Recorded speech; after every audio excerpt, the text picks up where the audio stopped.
आगे उधर लोकसभा चुनाव 2024 के लिए उत्तराखंड में राजनीतिक दलों ने प्रत्याशियों के चयन की प्रक्रिया को तेज कर दिया है। खास बात यह है कि भारतीय जनता पार्टी ने 5 लोकसभा सीटों में से 3 लोकसभा सीटों पर अपने प्रत्याशी घोषित भी कर दिए हैं, लेकिन उत्तराखंड में कांग्रेस को चुनाव मैदान में ताल ठोकने वाले अब बड़े चेहरे नहीं मिल पा रहे हैं। देखिए रिपोर्ट। कांग्रेस का प्रत्याशियों पर सस्पेंस बरकरार। कांग्रेस को लोकसभा में बड़े चेहरों की दरकार। चुनाव लड़ने के मूड में नहीं दिग्गज नेता। बड़े चेहरे चुनावी मैदान में उतरने से बच रहे हैं। हाईकमान पर टिकी सबकी नजर।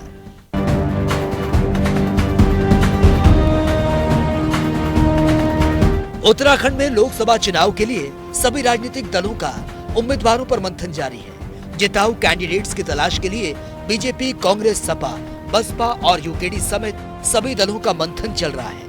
वहीं एक और जहां बीजेपी पौड़ी और हरिद्वार लोकसभा सीट पर असमंजस की स्थिति में है, तो वहीं कांग्रेस राज्य की 5 लोकसभा सीटों पर मंथन कर रही है। बताया जा रहा है कि कांग्रेस का 15 नामों पर मंथन चल रहा है। वहीं कांग्रेस हाईकमान ने लोकसभा चुनाव नहीं लड़ने की इच्छा जता चुके कांग्रेस नेताओं को एक बार फिर से चुनाव लड़ने के लिए तैयार रहने को कह दिया। कांग्रेस पार्टी ने प्रत्येक सीट पर 3-3 दावेदारों के नाम फाइनल किए हैं। हालांकि अभी वरिष्ठ नेताओं की पूरी रजामंदी नहीं मिलने के कारण पैनल को अंतिम रूप नहीं दिया गया। जल्द ही स्क्रीनिंग कमेटी की ओर से एक बैठक होगी, जिसमें पैनल तैयार कर केंद्रीय चुनाव समिति के पास भेजा जाएगा। बीजेपी ने 3 सीटों पर प्रत्याशी घोषित किए। हरिद्वार और पौड़ी की सीट पर फंसा है पेंच। बीजेपी ने प्रत्याशी चयन को किया होल्ड। नजरें टिकी दिल्ली की ओर।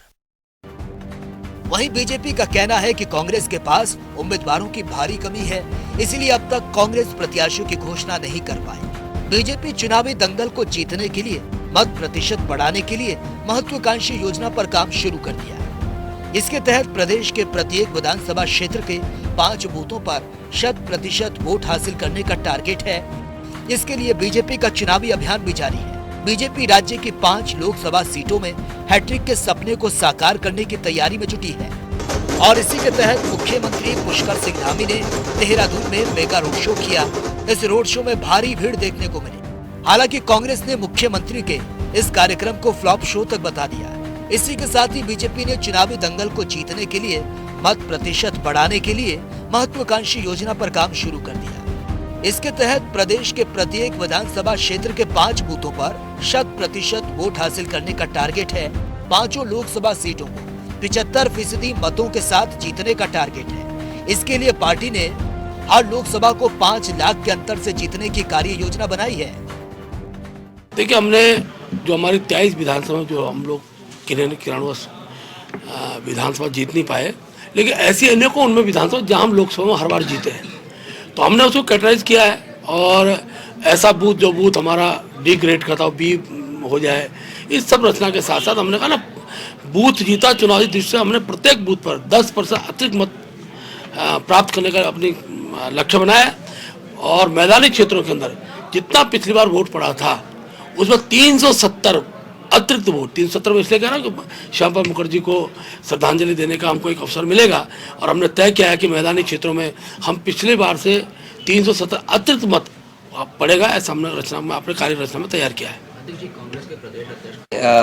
कई बैठकें हो चुकी हैं। 10 तारीख के बाद दोबारा से स्क्रीनिंग की एक बैठक है। सीसी की बैठक के बाद अंतिम निर्णय बहुत जल्दी ले लिया जाएगा। अभी कोई डेट फिक्स नहीं है, लेकिन ये कहा गया है कि 9-10 के बाद ही दोबारा से बैठक होगी।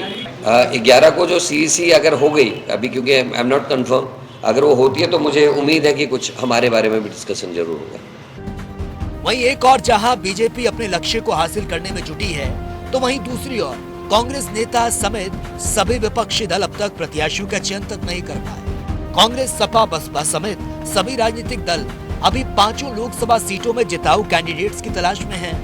हालांकि बीजेपी भी पौड़ी और हरिद्वार लोकसभा सीट पर असमंजस की स्थिति में है। बीजेपी का तर्क है कि कांग्रेस के पास उम्मीदवारों की बेहद कमी है। चुनाव से पहले ही कांग्रेस के नेता हार स्वीकार कर चुके हैं। यही वजह है कि अब तक कांग्रेस उम्मीदवारों की घोषणा नहीं हो पाई।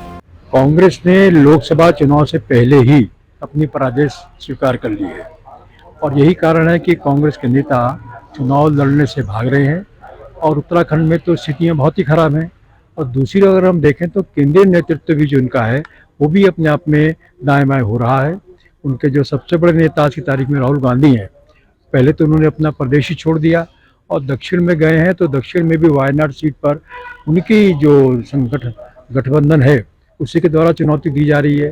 और श्रीमती सोनिया गांधी भी उत्तर प्रदेश छोड़कर राजस्थान चली गई हैं। तो ऐसे में कांग्रेस को दिखाई दे रहा है कि उनका जो भविष्य है वो निश्चित तौर पर गर्त में है।